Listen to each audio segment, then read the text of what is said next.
ঘটনার 12 বছর পরে এই 12 বছরের মধ্যে ঘটনার সঙ্গে সম্পৃক্ত ব্যক্তি, আলামত, ঘটনাস্থল সমস্ত কিছু এরা তো উত্তরাধিকার সূত্রে পায় নাই। সাংবাদিক দম্পতি সাগর রুনি হত্যা মামলায় ফের তদন্ত প্রতিবেদন দিতে ব্যর্থ উচ্চ পর্যায়ের টাস্কফোর্স, তাই সময় দেয়া হলো আরও 6 মাস। রবিবার হাইকোর্টে অগ্রগতি প্রতিবেদন জমা পড়েছে। অ্যাটর্নি জেনারেল জানান, আলামতের কিছুই সংগ্রহ করতে পারেনি তদন্ত কমিটি। এদিকে রিটকারী আইনজীবী জানান, প্রতিবেদন না দিতে পারলে তদন্তকারীদের বিরুদ্ধে বিভাগীয় ব্যবস্থার আবেদন করবেন।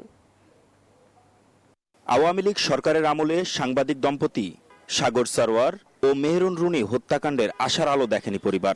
অন্তর্বর্তী সরকারের আমলে ঘটনার রহস্য উদ্ঘাটনে উচ্চ পর্যায়ের টাস্কফোর্স গঠনের নির্দেশ দেন হাইকোর্ট।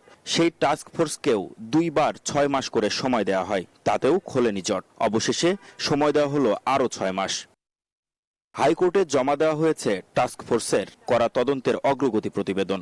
সেখান থেকে জানা যাচ্ছে, আগের কোনো নথি উদ্ধার করা যায়নি। অ্যাটর্নি জেনারেল বলছেন, আগের 2 দফা তদন্তে ব্যর্থ হয়েছে কমিটি। টাস্কফোর্সের কাছে হত্যাকাণ্ডের প্রাথমিক তথ্য উপাত্ত না থাকায় তদন্তের সময় লাগবে আরো।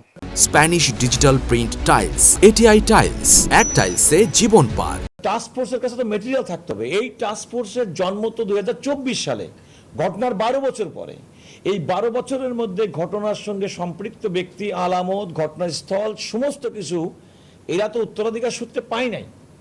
এরা যদি কোনো কারণে during continuation of the investigation যদি পেত, তাহলে আপনি তাদেরকে স্ট্রেট হয়ে আমরা বলতে পারতাম যে আপনাদের এখানে ব্যর্থতা এবং ল্যাচেসটা কোথায়। আলোচিত মামলাটিতে একাধিক সাংবাদিককে জিজ্ঞাসাবাদ করেছে টাস্কফোর্স। গ্রেপ্তার হয়ে জেলে আছেন 7 জন। রিটকারী আইনজীবী জানান, এত বছর পরে এসেও তদন্ত প্রতিবেদন সম্পন্ন না হওয়া অগ্রহণযোগ্য। একটা ক্রিমিনাল ইনভেস্টিগেশন র‍্যাব করবে, ইনভেস্টিগেশন করবে তো সিআইডি অথবা পিবিআই। ওখান থেকে এখন এসে আমাদেরকে বলছেন যে অনেক এভিডেন্সেই তারা রিলেট করতে পারছেন না। কেন পারছেন না? দীর্ঘ সময়ের কারণে। সময় চলে গেছে, এখন আর রিলেট করতে পারেন না। আমরা নেগলিজেন্স যদি থাকে, তাহলে we will file an application against them to take departmental proceeding against the concern police officer.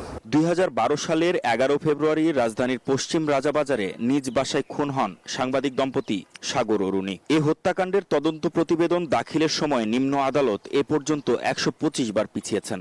একাধিক তদন্ত সংস্থা কোনো কুলকিনারা করতে না পারায় মাঝখানে নিষ্ফলা কেটে গেছে দীর্ঘ 13টি বছর। মাহমুদ হাসান, নিউজ 24, ঢাকা।